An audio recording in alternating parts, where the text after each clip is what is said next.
Salut, bienvenue dans cette nouvelle leçon à distance, une leçon sur l'énergie.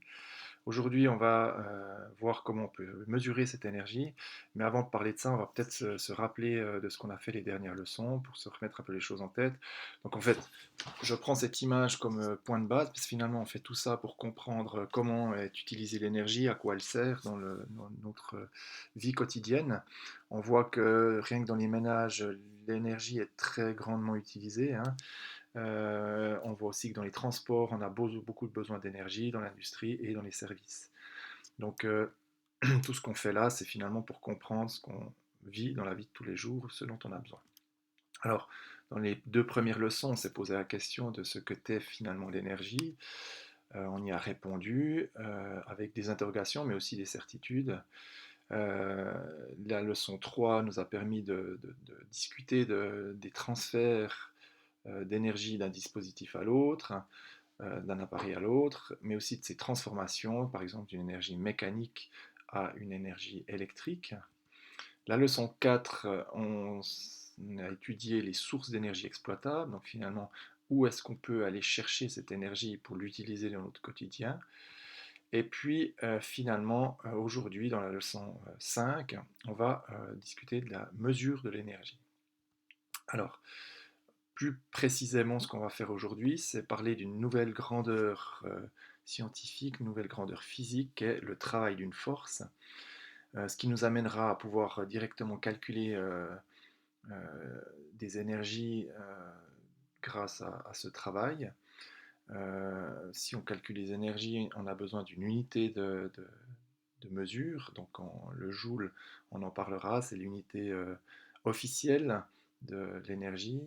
On parlera d'autres unités utilisées couramment comme la calorie, le kilowattheure, euh, par exemple. Et puis on fera le lien entre ces différentes unités d'énergie. On parlera encore de l'énergimètre, qui est un appareil de mesure de l'énergie. Et puis finalement on fera quelques mesures ou calculs de l'énergie électrique.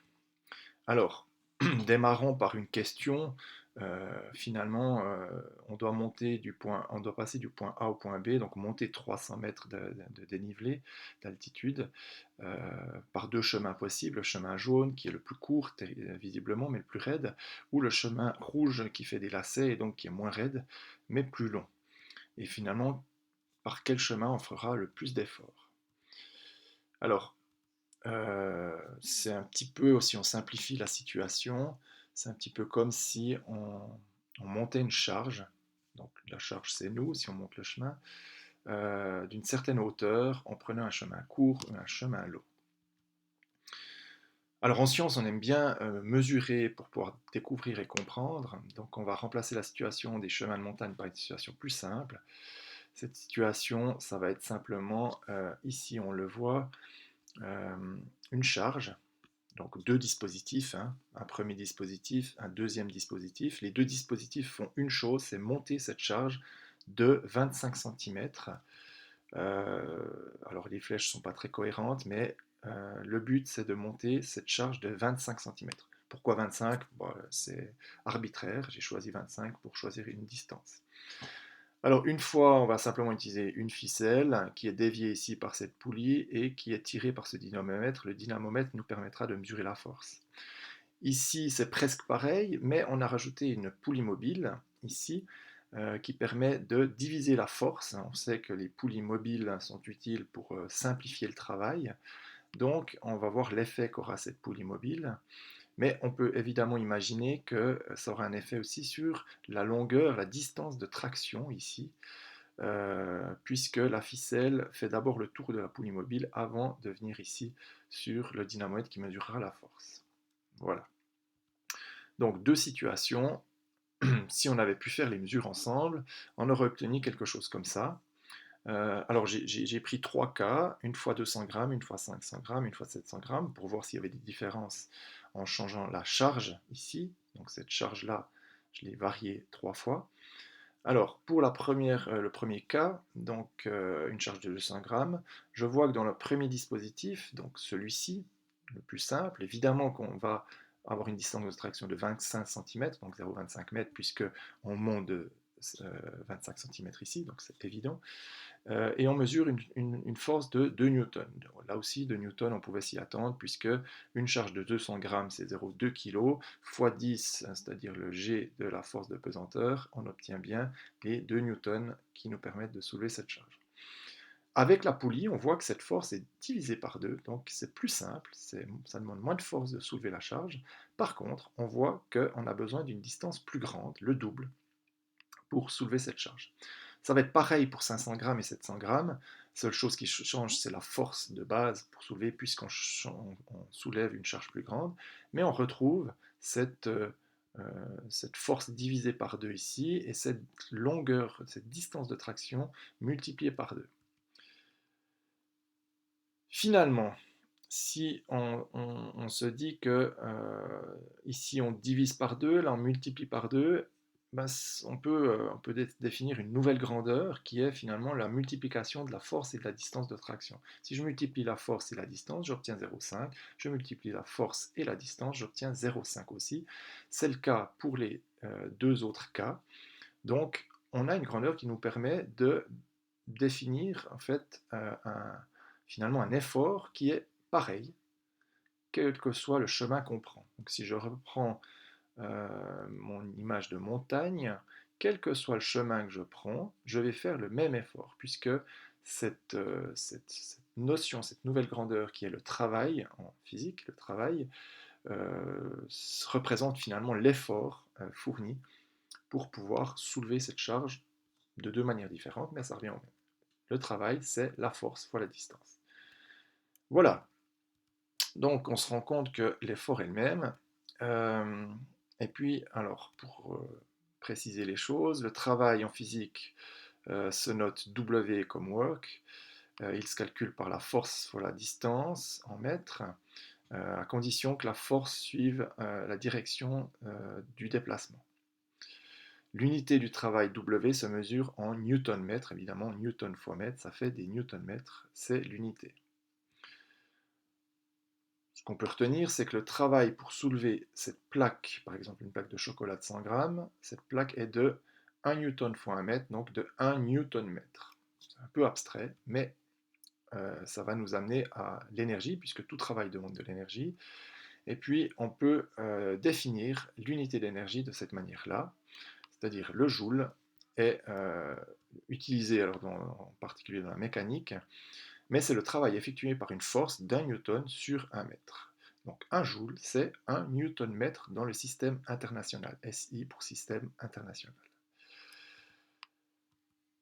Ce qu'on peut retenir, c'est que 1 joule est l'énergie nécessaire pour élever d'1 mètre une charge de 100 grammes. Alors, on va s'exercer un petit peu maintenant, parce que c'est un petit peu abstrait, mais on va voir qu'on peut l'utiliser concrètement, par exemple en calculant l'énergie qu'il faut pour faire monter une voiture qui pèse 1200 kg de 450 mètres à 1100 mètres. C'est un exemple concret. Si tu montes de Neuchâtel à Chaumont avec la voiture qui fait à peu près 1200 kg, et tu peux calculer l'énergie théorique idéale, minimale, pour monter cette voiture. Prendre un autre exemple, si on imagine une fusée qui décolle de la surface de la Terre, donc 0 mètre, et qui va monter jusqu'à 10 km, 10 000 mètres de hauteur. Cette fusée fait 700 tonnes. Quelle est l'énergie nécessaire à cette fusée pour pouvoir passer de 0 mètre du sol jusqu'à 10 000 mètres d'altitude? Alors, moi je te propose d'essayer de faire les calculs, prendre une feuille à côté de toi, et puis d'appliquer cette formule ici à cette situation-là. N'oublie pas que ici c'est une force, et là on a un nombre de kilogrammes, mais tu sais très bien comment calculer la force de pesanteur d'un objet quand tu connais sa masse. Je te laisse faire les calculs, et puis je te laisse mettre pause pour faire tes calculs, et une fois que tu auras fait tes calculs, tu relances la vidéo et tu auras les solutions. Voilà, alors j'espère que tu as réussi à faire ces calculs. C'est pas très compliqué. La force pesante, j'ai utilisé F égale M fois G. La masse fois G, j'ai utilisé 10 pour simplifier. Donc 1200 fois 10, ça fait bien 12 000 newtons. La distance, elle est de 650 mètres. Donc la force fois la distance, 12 000 fois 650, ça nous fait 7800 joules. Je note 7800 kilojoules, puisque kilo, c'est le préfixe qui signifie fois 1000, donc 7800 milliers de joules, donc 7800 kilojoules. Voilà, on va faire la même chose avec la fusée. Je te laisse refaire le calcul sur ta feuille, presse et pause, et puis on se retrouve après ton petit calcul. Voilà, alors là, il faut faire juste attention à une chose, c'est que les 7000 tonnes, il faut les transformer en kilogrammes. Et ensuite, pardon, les 700 tonnes, il faut les transformer en kilogrammes. Et ensuite multiplier par 10 pour obtenir le nombre de newtons, ce qui fait 7 millions de newtons. Et les kilomètres, il faut les transformer en mètres, 10 000 mètres. Ensuite, force fois distance, ce qui nous donne 7 fois 10 puissance 10 joules, c'est gigantesque. C'est égal à 70 gigajoules. Et on peut aussi noter ça, 7 fois 10 puissance 7 kilojoules. Voilà. Alors, pour avoir des ordres de grandeur de ce que représentent les joules, parce que c'est une notion assez abstraite, hein, évidemment, tu ne connais pas bien ça, donc c'est sympa d'avoir des références. Donc, soulever une plaque de chocolat, on l'a vu, c'est un joule. Une pile de 1,5 volts, elle contient 10 kilojoules à l'intérieur. Une femme qui court pendant 1 heure, elle va avoir besoin d'une énergie de 1000 kilojoules, etc. Je te laisse lire toutes ces différentes ordres de grandeur. L'explosion d'une supernova, donc une étoile dans l'univers, qui est une des quantités d'énergie les plus grandes, c'est gigantesque, c'est 10 puissance 41 kilojoules. Évidemment, c'est des ordres de grandeur qui nous dépassent. Alors, d'autres unités d'énergie. Certainement que tu connais d'autres unités d'énergie. Bon, je l'ai dit dans l'introduction, mais je prends des exemples concrets. Là, tu vois par exemple un paquet de chocolat. Je ne sais plus ce que c'était comme chocolat. Ici, un paquet de fromage râpé. Et puis finalement, une étiquette d'énergie qu'on trouve sur les réfrigérateurs. Alors, tout ça pour te dire que ces notions d'énergie, on les retrouve dans le quotidien. Donc, chaque fois que tu achètes un paquet de chocolat ou un aliment, tu vas retrouver cette petite indication, 2310 kilojoules, donc ça on connaît maintenant, mais en parenthèse 553 kilocalories. Ou ici la même chose, 1600 kilojoules et 384 kilocalories. Donc les kilocalories, c'est une autre unité. Et puis là, on voit aussi une autre consommation d'énergie, kilowattheure. Les kilowattheures, ça ils ont mis pour une année. Hein. Chaque année, ça consomme 280 kilowattheures. Donc voilà deux autres exemples d'unités d'énergie. On va reprendre ça en détail. Le kilowattheure, alors, je prends l'exemple d'un sèche-cheveux. Hein. Pourquoi? Parce que ça, on l'utilise assez souvent dans notre vie de tous les jours. Tu vois ici que c'est noté 1000 watts sur chaque appareil électrique. C'est la puissance, hein, les watts. La puissance de l'appareil est notée sur tous les appareils électriques. Tu pourras regarder ça tout à l'heure. Alors, c'est souvent utilisé en électricité. 1 kWh, c'est l'énergie nécessaire pour faire fonctionner un sèche-cheveux d'une puissance de 1000 watts, donc 1 kW, pendant 1 heure. C'est tout simple, kilowatt, donc 1000 watts, heure fois heure, donc pendant 1 heure. Par définition, 1 watt, c'est 1 joule par seconde, donc 1 kWh, c'est 3600 kJ. Alors, il se trouve qu'on peut mesurer ça assez facilement avec des appareils qui s'appellent les énergimètres. Il suffit de le placer entre la prise de ton sèche-cheveux et la prise murale. Et puis sur le cadran, tu vas pouvoir choisir, il y a toujours différentes fonctions, mais tu vas pouvoir mesurer le nombre de kilowattheures nécessaires à l'utilisation d'un sèche-cheveux par exemple, ou d'un réfrigérateur pendant une certaine durée, pendant 1 heure, pendant une semaine, etc. Donc ça va te permettre de calculer ça. Ça, c'est quelque chose qu'on fera en classe dès que possible. Pour calculer l'énergie nécessaire au fonctionnement de l'appareil électrique, il faut trouver la puissance en kilowatts. Donc, soit on la mesure avec l'énergimètre, soit on va lire sur l'appareil ce qui est noté.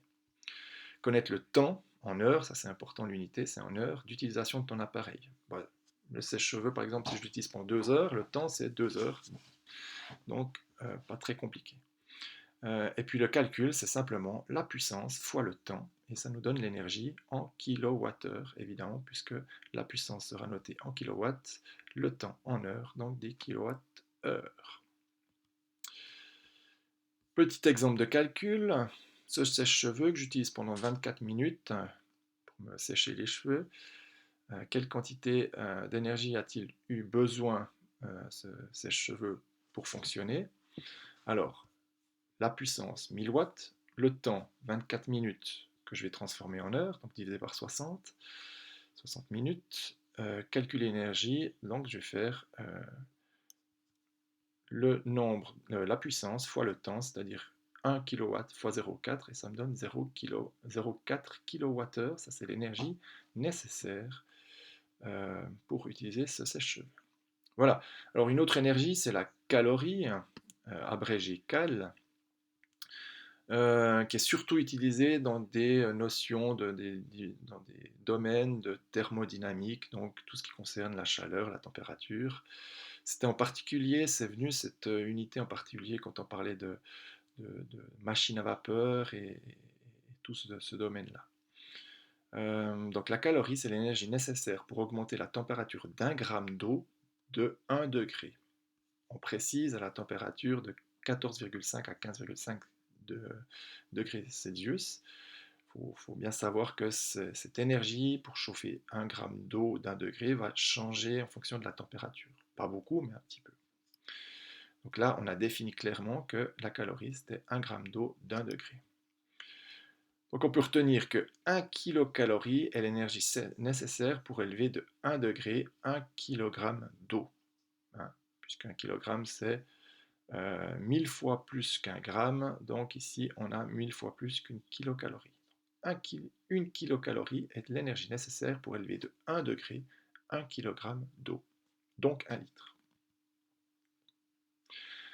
Alors, le joule et la calorie sont deux unités qui se sont développées un peu en parallèle, mais dans des domaines différents.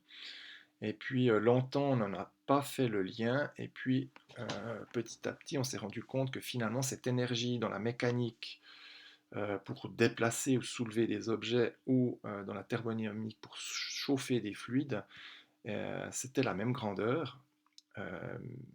Mais avec des unités différentes. Donc il a fallu faire le lien entre les joules et les calories. À cette époque-là, le joule n'existait pas. Tu vas voir, ben oui, tu vas voir pourquoi. C'est parce que on n'avait pas encore nommé le joule du nom de James Prescott Joule, qui a fabriqué une machine et qui a permis de faire le lien entre le joule et la calorie. C'est après coup que l'unité du joule a été nommée comme ceci. Mais ce n'est pas important parce que la grandeur existait déjà. Alors qu'est-ce qu'il a fait? Lui, il s'est dit, bah, je sais calculer l'énergie d'un objet qui monte ou qui descend. Je sais calculer l'énergie qu'il faut pour augmenter la température d'un liquide, l'augmentation de la température d'un liquide. Donc il a fabriqué un récipient comme celui-ci. Tu vois le thermomètre ici, donc il va pouvoir mesurer l'élévation de la température, il sait exactement quelle quantité d'eau il met dedans. Et puis il va faire ici, il va tourner ici, donc la force qu'il va mettre là, l'énergie qu'il va mettre pour tourner ça, c'est l'énergie nécessaire pour soulever et descendre ces poids. Et ce mécanisme fait tourner des balais à l'intérieur de l'eau et ça va augmenter la température. Donc une grande partie, en théorie, la totalité de l'énergie nécessaire pour monter et descendre ces poids va être transféré à l'eau et on va pouvoir faire le lien entre l'augmentation de la température, l'énergie qu'il faut pour augmenter la température ici, et l'énergie qu'il a fallu pour monter et descendre ces poids.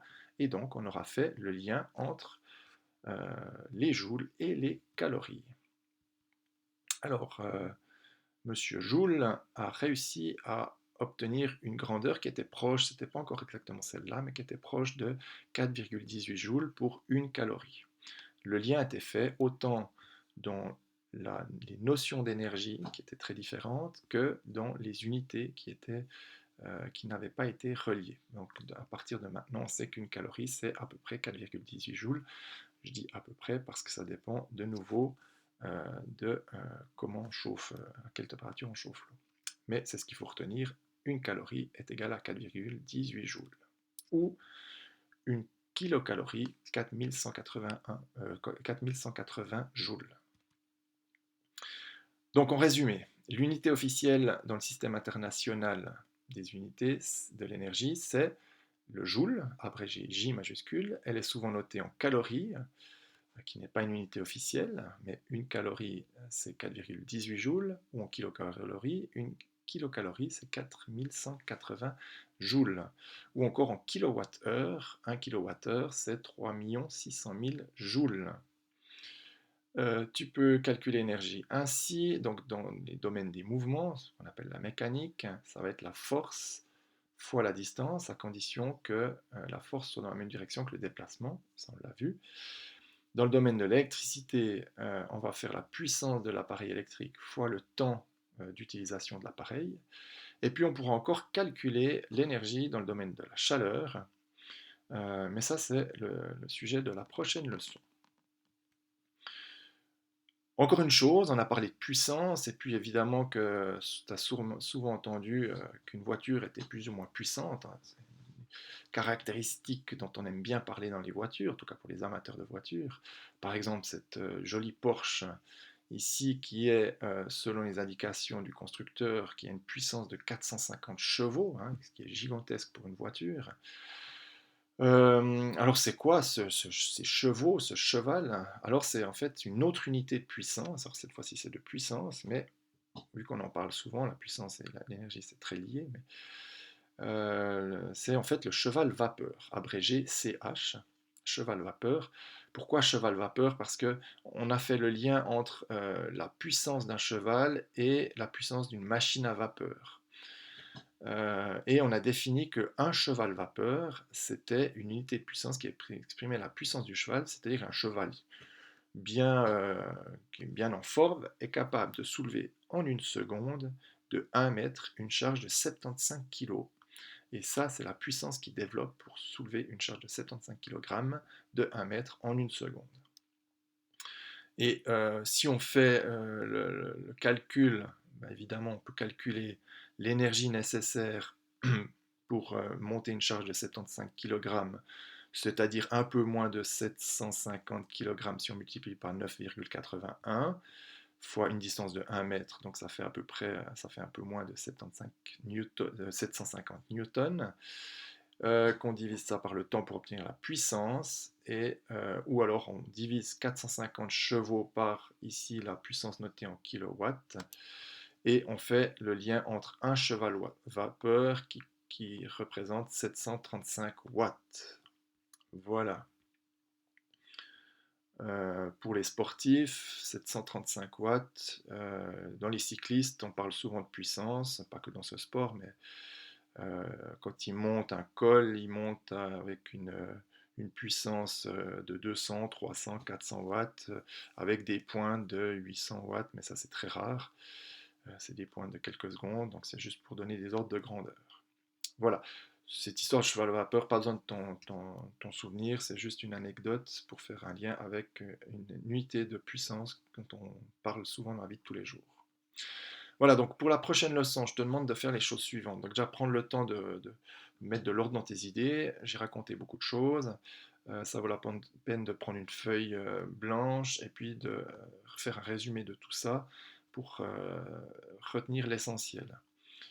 Je te demande aussi de faire le tour des appareils électriques de ta maison, par exemple un sèche-cheveux, une ampoule, la bouilloire électrique, le four à raclette, la TV, etc. Tout ce que tu trouves, et d'aller les retourner, chercher l'étiquette sur laquelle tu trouveras la puissance de ces appareils.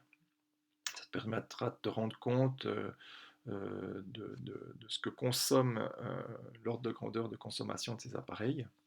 Et puis je te demande aussi de faire les exercices 30 à 34 et l'exercice 36 qui sont sur tes fiches de travail 18 et 19 de la séquence 7 énergie.